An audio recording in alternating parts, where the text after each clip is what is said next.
திண்டுக்கல் மாவட்டம் வத்தலகுண்டு அருகே சுங்கச்சாவடி அடித்து நொறுக்கப்பட்ட விவகாரத்தில் சம்பவம் தொடர்பாக 300க்கும் மேற்பட்டோர் மீது பட்டி வீரன்பட்டி போலீசார் வழக்கு பதிவு செய்திருக்கின்றனர். அதனை மற்றொரு அண்மை செய்தியாக பார்த்துக் கொண்டு வருகிறோம். இதுகுறித்த முழு விவரங்களை வழங்க செய்தியாளர் வசந்த் நம்மோடு இணைப்பில் காத்திருக்கிறார். வசந்த், வணக்கம். விவரங்கள். வணக்கம் நவீனா.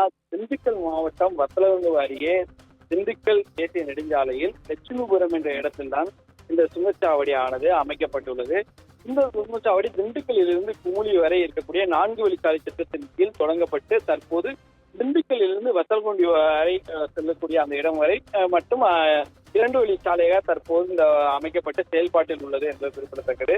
மேலும் இந்த 2 வழிச்சாலையில் வத்தலகுண்டு அருகே இருக்கக்கூடிய லட்சுமிபுரம் என்ற இடத்தில் அமைந்திருந்த சுங்கச்சாவடிக்கு இங்க இருக்கக்கூடிய பொதுமக்கள் பல்வேறு எதிர்ப்புகளை தெரிவித்திருந்தனர். மேலும் இந்த பகுதி முழுவதுமே விவசாயம் சார்ந்த பகுதி என்பதால் இங்க இருக்கக்கூடிய விவசாய பொருளை எடுத்துச் செல்வதற்கு பல்வேறு வகையில் அவர்களுக்கு சிரமமாக இருப்பதால் அவர்களுக்கு சுங்க கட்டணமானது விதிவிலக்கு உள்ளிட்ட பல்வேறு முழுமையாக அந்த ஆரம்பிக்கும் காலத்திலிருந்தே எதிர்ப்புகளானது பொதுமக்கள் மற்றும் அங்க இருக்கக்கூடிய விவசாயம் மூலம் எதிர்ப்புகள் முழுமையாக தீர்க்கப்பட்டிருந்த நிலையில்தான் நேற்று இந்த சுங்கச்சாவடிக்கு எந்த ஒரு முன் அறிவிப்பு நேற்று காலை 8 மணி அளவில் அந்த சுங்கச்சாவடி திறப்பதற்கான ஏற்பாடு செய்யப்பட்டிருந்தது. ஆனால் அந்த வசூல் தொடங்குவதற்கு முன்பாகவே அங்கே இருக்கக்கூடிய அருகில் கிராம மக்கள் பெரிய விவசாயிகள் சேர்ந்து அந்த சுங்கச்சாவடியை நேற்று அடித்து நொறுக்கப்பட்டதால் பெரும் பரபரப்பாக சென்றது. மேலும் அந்த பகுதி முழுவதுமே அந்த சுங்கச்சாவடியில் இருக்கக்கூடிய கண்ணாடிகள் முழுமையாக அடித்து நொறுக்கப்பட்ட நிலையில் பல்வேறு பொதுமக்கள் சேர்ந்து இந்த இதில் ஈடுபட்டதால் இந்த சம்பவத்தில் ஈடுபட்டார். தொடர்ச்சியாக இங்கே இன்று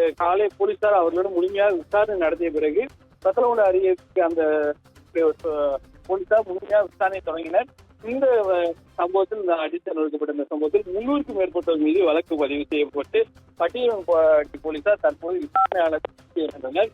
மேலும் மக்களின் எதிர்ப்பை மீறி இந்த சுங்கச்சாவடி தொடங்கப்பட்ட நிலையில் விவசாயிகள் பெரும் பாதிப்பு ஏற்பட்டார். இவர்கள் தொடர்ந்து அந்த சம்பவத்தில் ஈடுபட்ட காரணத்தால் தற்போது 300 பேரும் மீது வழக்கானது பதியப்பட்டுள்ளது என்பது குறிப்பிடத்தக்கது. நவீனா, விவரங்களுக்கு நன்றி வசந்த்.